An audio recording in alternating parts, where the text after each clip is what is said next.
Bismillahirrahmanirrahim.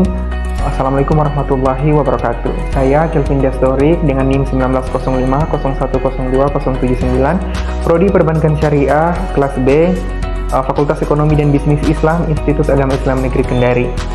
Pada video kali ini saya akan menjelaskan materi seputar akuntansi manajemen syariah secara singkat, padat, dan juga jelas dengan dosen pengampu Bapak Muhammad Imran SE MAK. Baik, sebelum lanjut kepada materi yang lebih mendalam, atau pembahasan yang lebih mendalam, di sini saya akan menjelaskan terlebih dahulu yang pertama, materi pertama, yakni peranan dan fundamental akuntansi manajemen dalam lingkungan bisnis yang dinamis. Nah, untuk penjelasan pertamanya ini, saya akan menjelaskan terlebih dahulu mengenai pengertian akuntansi manajemen.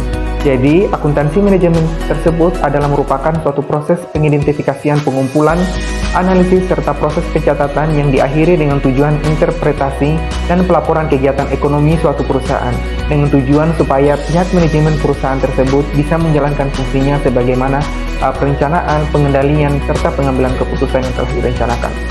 Selanjutnya, fungsi dari akuntansi manajemen syariah. Fungsi-fungsinya tersebut mulai dari fungsi perencanaan, pengorganisasian, pengarahan, dan motivasi, serta juga pengendalian, dan yang terakhir adalah pengambilan keputusan.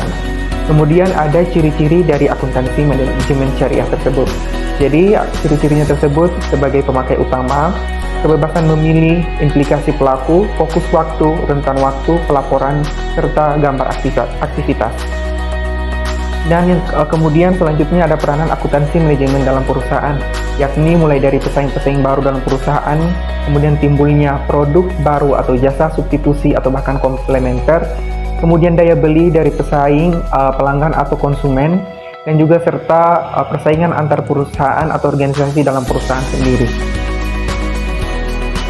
Oke, lanjut pada materi kedua. Materi kedua ini yang akan membahas mengenai konsep biaya dan juga manajemen biaya atau cost management.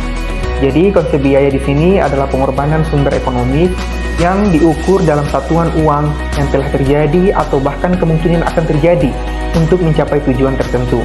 Sedangkan manajemen biaya tersebut adalah merupakan sistem yang didesain untuk menyediakan informasi bagi manajemen untuk pengidentifikasian peluang serta penyempurnaan, perencanaan, strategi, dan juga pembuatan keputusan organisasi atau operasional mengenai penggunaan dan juga pengadaan sumber daya yang diperlukan oleh organisasi atau bahkan perusahaan.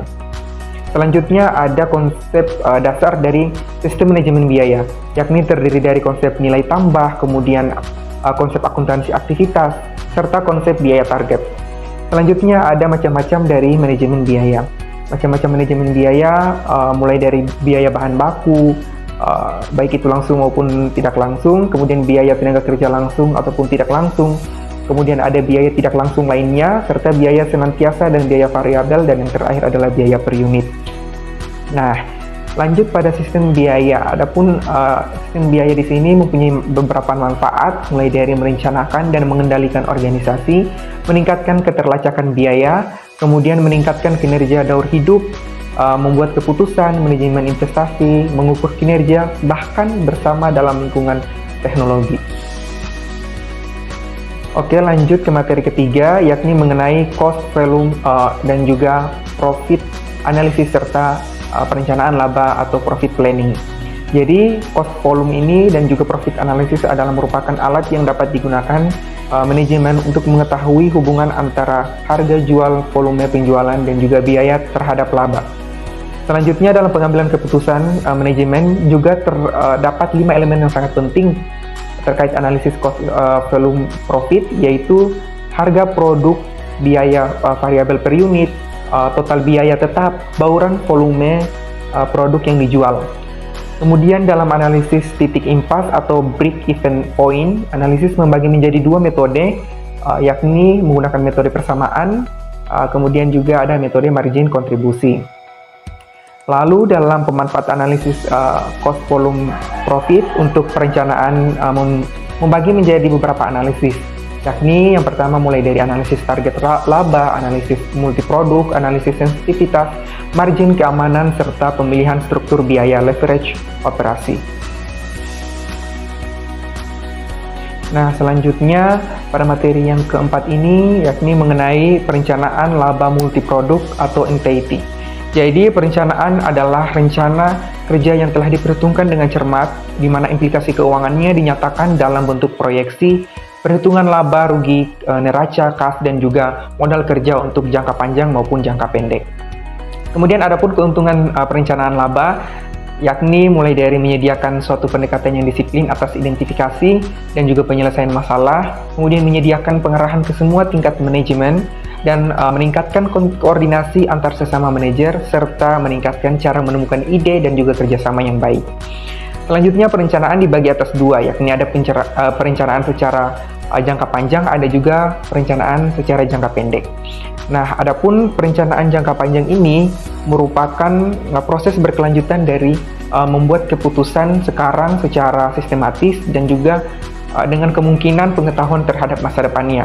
Kemudian mengorganisasikan usaha yang dibutuhkan untuk menentukan keputusan dan juga mengukur hasil dari keputusan itu dibandingkan dengan pengharapan melalui organisasi umpan balik secara sistematik. Selanjutnya yang kedua ada perencanaan jangka pendek, di mana parameter yang digunakan atau yang bermanfaat untuk perencanaan laba jangka pendek ini adalah mulai dari impasse, margin of safety, shutdown point, degree of operating leverage, dan juga yang terakhir adalah laba kontribusi per unit. Oke, lanjut pada materi berikutnya, yakni mengenai analisis perilaku biaya. Jadi, perilaku biaya di sini adalah merupakan sebuah perubahan biaya dalam kaitannya dengan perubahan volume kegiatan atau bahkan aktivitas yang dilakukan oleh perusahaan tersebut. Selanjutnya ada banyak sekali sebenarnya klasifikasi biaya, mulai dari berdasarkan perilakunya, yaitu ada biaya tetap, biaya variabel, dan juga biaya semi variabel. Kemudian berdasarkan unsur biaya, yakni ada biaya bahan baku, biaya tenaga kerja, dan yang terakhir adalah biaya overhead pabrik. Selanjutnya ada berdasarkan hubungan dengan produksi, yaitu ada biaya utama dan biaya konversi. Dan yang kemudian itu ada berdasarkan sesuatu yang dibiayai, yaitu ada biaya langsung dan biaya tak langsung. Serta yang terakhir adalah berdasarkan bidang fungsionalnya, yaitu ada biaya produksi, ada biaya pemasaran, biaya administrasi, dan juga biaya keuangan. Selanjutnya mengenai objek biaya yang terdiri dari ada objeknya tersebut merupakan produksi, produk, kemudian divisi, departemen, dan juga lini produk. Kemudian sebenarnya ada 3 metode yang sebenarnya harus kita ketahui untuk memisahkan biaya semi variabel menjadi biaya tetap ataupun biaya variabel, yakni menggunakan metode Hike-Low, metode Scatter-Graph, dan juga yang terakhir adalah metode least square. Nah, materi kali ini adalah materi yang terakhir, yakni mengenai analisis pengambilan keputusan jangka pendek, di mana pengertian dari pengambilan keputusan tersebut adalah merupakan memilih salah satu di antara berbagai alternatif yang tindakan yang telah ada. Jadi pengambilan keputusan di sini dibagi menjadi 4, yakni menentukan masalah dengan penekanan pada tujuan yang hendak dicapai, kemudian mengidentifikasi berbagai macam alternatif tindakan, kemudian mendapatkan informasi yang relevan dan menyingkirkan informasi yang tidak relevan, dan juga yang terakhir adalah membuat keputusan. Kemudian selanjutnya ada tujuan penentuan harga dalam pasar, yakni adalah mulai dari tujuan berorientasi pada laba asumsi, kemudian tujuan berorientasi pada volume, tujuan berorientasi pada mitra, pada stabilisasi harga, dan lain sebagainya. Mungkin itulah saja materi yang bisa saya sampaikan pada kesempatan kali ini. Semoga bermanfaat untuk kita semua dan juga bisa menjadikan sebuah wawasan yang baru untuk kita semuanya. Mungkin itu saja yang bisa saya sampaikan. Terima kasih. Wabillahi taufiq wal hidayah. Wassalamualaikum warahmatullahi wabarakatuh.